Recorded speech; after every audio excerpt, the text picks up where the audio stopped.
বিজেপির আরএসএস এর, আমি বলছি আরএসএস এর মুসলিম মঞ্চ কি আছে না, সব রাষ্ট্রবাদী ওই নামে করেছে, ওই মঞ্চ থেকে কয়েকজন সাপোর্টে ওখানে গিয়েছিল আজকে আরএসএস এর আমি আমি একটু লোকেরা। একটু ইনক্লুড করে দেবো, হুমায়ুন কবিরের আরো একটা পূর্ব ইতিহাস আছে, তিনি কংগ্রেসেও ছিলেন।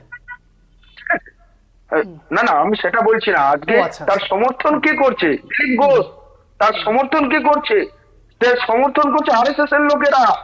যে হাইকোর্ট ক্লাবে যে জিতলো, সেই তারা উল্লাস করছে, তারাই আজকে গিয়ে অসুযোগ্য বলে দিল। হুমায়ুন কবিরের সাহায্য করছে। এর মানে হচ্ছে হুমায়ুন কবির বিজেপির এজেন্ট, ভারতীয় জনতা পার্টির এজেন্ট, এবং হুমায়ুন কবিরের যে বাবরি মসজিদ তৈরির বিরুদ্ধে যে মামলা করেছিল, সেই মুসলিম ছেলেটা মামলা করেছিল, যেটা হাইকোর্ট খারিজ করেছে। এবং এখানে বোঝা যাচ্ছে যে বাংলার মুসলিমরা, বাংলার মুসলমানরা কিন্তু চায় না যে বাবরি মসজিদ নামে কোনো মসজিদ এখানে হোক। কারণ প্রথমে বলি যে বাবরি কেন হবে?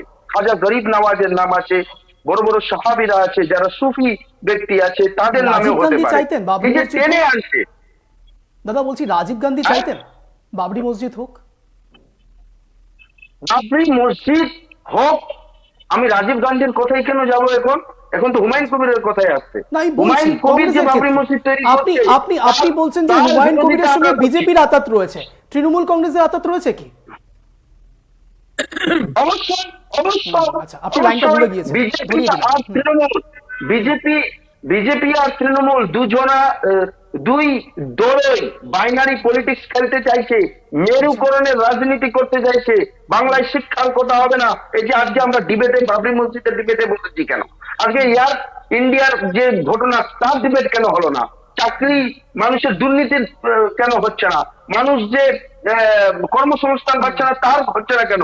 আজকে ডলারের 1 টাকার ডলার সমান 90 টাকা। আর নরেন্দ্র মোদী জি বলেছিলেন যে जिसका रुपया का दाम गिरता है तो उनका पद भी गिरता है। তো এইসব কথা আমরা ডিবেট করছি না, করছি কোথায়? ধর্মীয় মেরুকরণের ডিবেটে করছি। বাবরি মসজিদ না, বাংলার হিন্দু ভাই চাই যে বাবরি মসজিদ হোক, না মন্দির হোক, সবাই মন্দির মসজিদ তারা ব্যক্তিগত পালন করবে। কিন্তু এই রাজনৈতিক নেতা হুমায়ুন কবির টেনে আনছে বিজেপির টাকা পেয়ে, বিজেপির টাকার সাহায্যে এবং তৃণমূলের সাহায্যে, এইভাবে যে টেনে এসে বাংলাকে মেরুকরণের রাজনীতিতে ফেলতে চাইছে।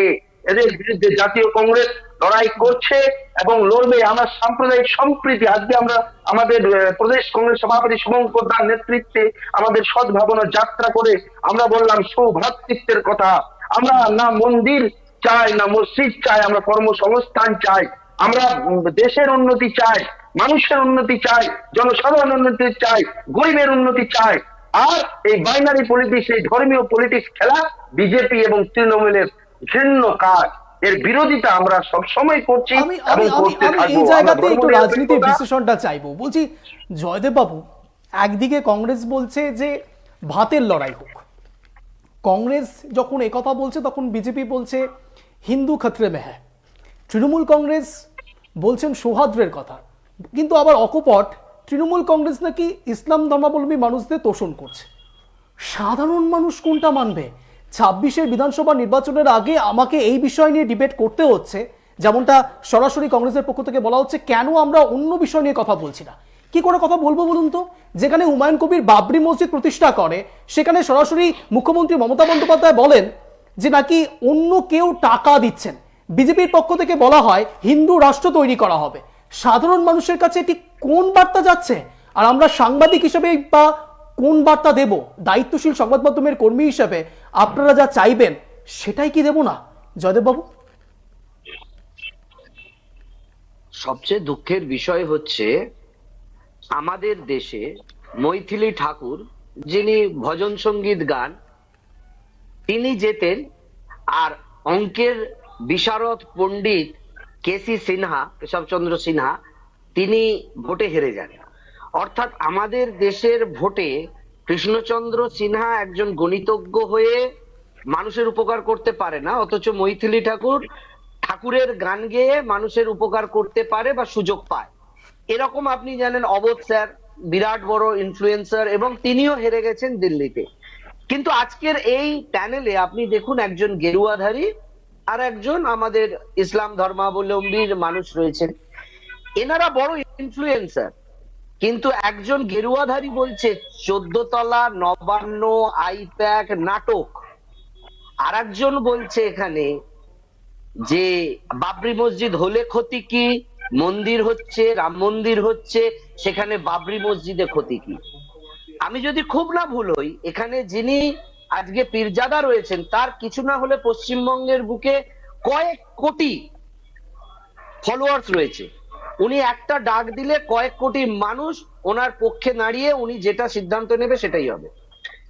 আমার যতটুকু ধ্যান জ্ঞাননা, বা যিনি সনাতনী, নিজেকে হিন্দু সনাতনী বলে পরিচয় দিলেন হিন্দু সনাতনী, আবার বলছেন যে আমি এই সব রাজনীতির ঊর্ধ্বে উঠতে চাই। তিনি বলছেন আইপ্যাক না 14 তলা না নবান্ন। অর্থাৎ ধর্ম যখন বকলমে রাজনীতির ভেতরে পেনিট্রেট করে এবং ফায়দা তোলে, এবং আজকে এটা শুধু নয়, সুদূর আদি অভিমুক্তেশ্বরানন্দ, যিনি হিন্দু ধর্মের শঙ্করাচার্য, তিনিও নিজেকে বিরত রাখতে পারেননি এই বাবরি মসজিদ নিয়ে কটাক্ষ করার জন্য। এবং বাবরি মসজিদের তীব্র বিরোধিতা, নিন্দা করেছেন অভিমুক্তেশ্বরানন্দজি, যিনি তথাকথিতভাবে নরেন্দ্র দামোদর দাস মোদীর বিরোধী, কট্টর বিরোধী, যিনি রাম মন্দির হিসেবে প্রতিষ্ঠা করার জন্য স্বামী সুব্রমণিয়াম স্বামীর সঙ্গে একসঙ্গে সুপ্রিম কোর্টে